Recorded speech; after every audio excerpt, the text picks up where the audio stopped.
Salut la team des joueurs, j'espère que vous allez bien. On se retrouve pour la reprise de la Ligue 1 et des pronostics sur la première journée qui aura lieu ce week-end. N'hésitez pas à vous abonner à notre chaîne YouTube si ce n'est pas encore fait. Pensez à activer les notifications, comme ça vous serez alerté à chaque fois que l'on sort de nouvelles vidéos. Pensez également à télécharger notre application qui s'appelle Match Match.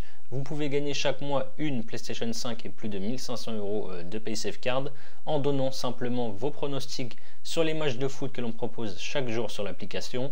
Elle est bien sûr 100% gratuite et disponible sur iOS et Android. Je vous mets le lien de téléchargement dans la description.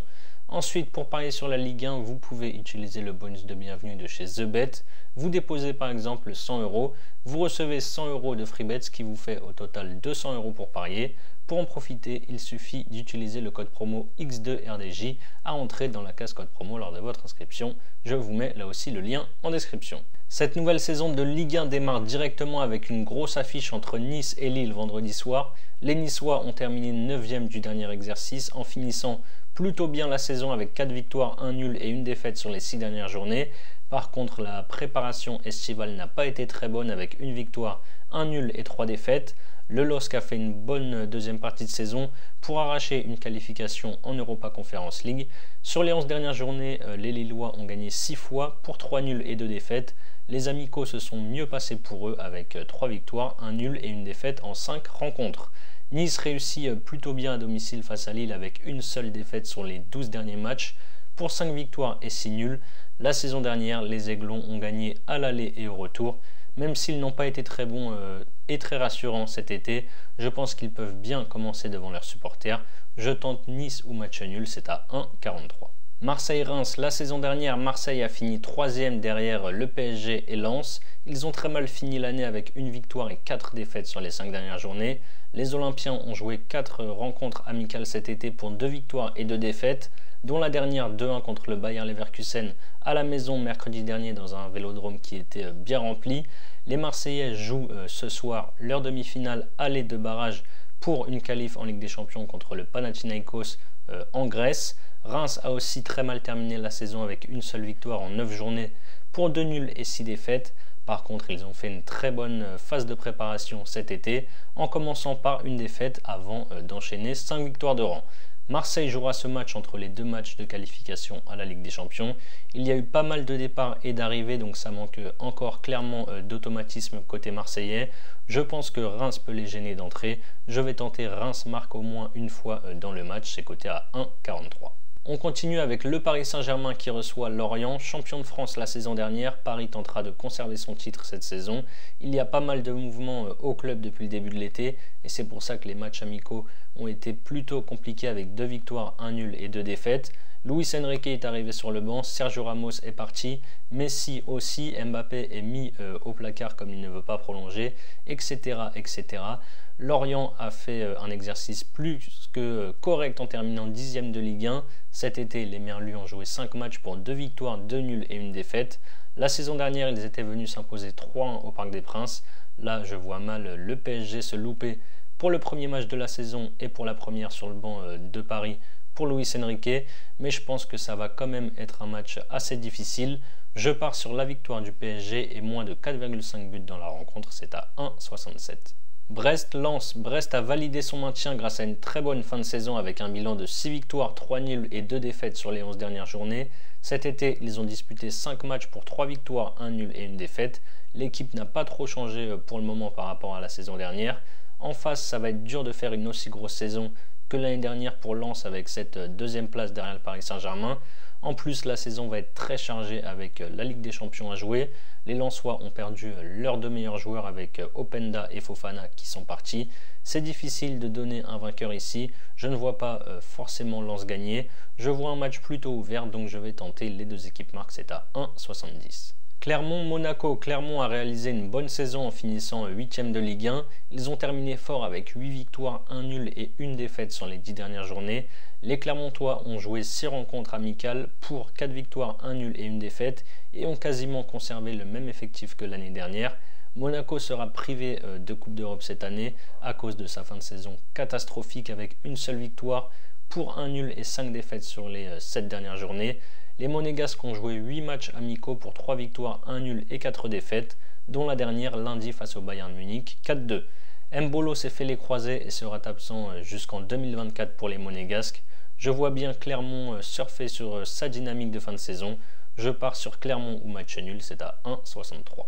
Montpellier-Le Havre, le MHSC avec une saison plutôt tranquille en terminant dans le ventre mou du classement à la 12e place avec 15 points d'avance sur le premier relégué Auxerre. Cet été, ils ont joué 5 rencontres pour 2 victoires, 2 nuls et 1 défaite. Champion de Ligue 2 la saison dernière, Le Havre fait son retour dans l'élite après 14 ans d'absence. Le HAC a été très solide en Ligue 2 avec seulement 19 buts encaissés en 38 journées, mais il marquait aussi très peu avec seulement 46 buts inscrits. Ils ont commencé leur phase de préparation par 2 victoires avant d'enchaîner 5 défaites, dont une contre le Paris Saint-Germain, 2-0. On verra si les Havrais arrivent à garder cette solidité à l'échelon supérieur en Ligue 1.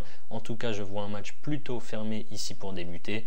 Je vais tenter le moins de 2,5 buts dans la rencontre, c'est à 1,55.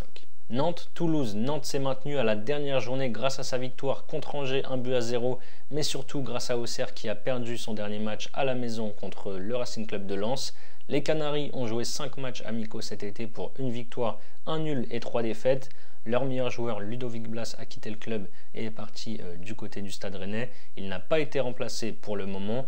Pour son retour en Ligue 1, Toulouse a fait une très bonne saison en terminant 13e, mais surtout en ayant remporté la Coupe de France face à Nantes en finale justement au Stade de France. Le TFC jouera donc l'Europa League cette année. Ils ont mal démarré leur préparation avec 1 nul et 3 défaites avant de se reprendre avec 2 victoires contre Osasuna puis contre l'AS Roma. Je donne ici un avantage à Toulouse qui semble mieux armé pour démarrer cette saison. Je pars donc sur Toulouse ou match nul, c'est à 1,40. On enchaîne avec Rennes qui reçoit le promu Messin. Rennes sort d'une très belle saison avec une 4e place en Ligue 1 et 4 victoires sur les 4 dernières journées. Cet été, ils ont joué 6 matchs amicaux pour 4 victoires, 1 nul et 1 défaite. Les Rennais ont bien recruté avec les arrivées notamment de Ludovic Blas et d'Enzo Lefebvre en provenance de Nantes et de Lorient. Metz a arraché sa montée en Ligue 1 lors de la dernière journée en battant Bastia 3-2. Ils ont été plutôt bons cet été avec 4 victoires et 2 nuls en 6 rencontres. Ils n'ont pas perdu une seule fois. Ils n'ont pas perdu non plus de joueurs majeurs lors du mercato jusque maintenant. Je pense que Metz peut clairement embêter le Stade Rennais. Je vois bien les deux équipes marquent sur ce match, mais je vais quand même préférer ici aller du côté des Bretons à la maison. Victoire de Rennes, c'est coté à 1,37. Et enfin, le dernier match, c'est Strasbourg qui reçoit l'Olympique Lyonnais. Le Racing avec une saison compliquée l'année dernière en terminant 15e. Leur bilan estival est plutôt bon avec 3 victoires, 3 nuls et 1 défaite en cette rencontre. Ils ont fait un recrutement plutôt intéressant jusque-là. En face, Lyon a terminé 7e et ne jouera donc pas de Coupe d'Europe cette année. Cet été, ils ont joué 5 matchs amicaux. Ils ont gagné le premier 2-1 contre un club de 2e division hollandaise. Et ensuite, ils ont perdu les 4 sans réussir à marquer un seul but. Lyon jouera sans Anthony Lopez, Dejan Lovren qui sont blessés et aussi peut-être sans Lacazette qui est incertain. Les absents plus une préparation manquée, ça fait peut-être un petit peu beaucoup. Je ne vois pas Lyon s'imposer à la Méno. Je tente le Racing ou match nul, c'est coté à 1,40. Voilà mes avis sur cette première journée de Ligue 1. Comme je vous l'ai dit en début de vidéo, vous avez un bonus intéressant chez TheBet. Vous déposez 100 € et vous recevez directement 100 € de free bet, donc des crédits de jeu non retirables. Pour en profiter, le lien est dans la description. Ensuite, pour votre premier pari, vous pouvez par exemple miser 100 € sur mon combiné coté à 2,40. Reims marque au moins un but contre Marseille, combiné à la victoire du Paris Saint-Germain contre Lorient et moins de 4,5 buts dans la rencontre. Si ça passe, vous remportez 240 € plus les 100 € de free bet. Et si ça ne passe pas, vous aurez toujours les 100 € de paris gratuits. Pour continuer à parier, je vous mets le lien en description. C'est la fin de cette vidéo. N'hésitez pas à liker et à donner vos pronostics pour la reprise de la Ligue 1 dans les commentaires. Je rappelle que les paris sportifs sont strictement interdits aux mineurs, que parier doit rester un plaisir, donc faites-le toujours en fonction de vos moyens. Moi je vous dis à très vite pour de nouvelles vidéos. Ciao ciao.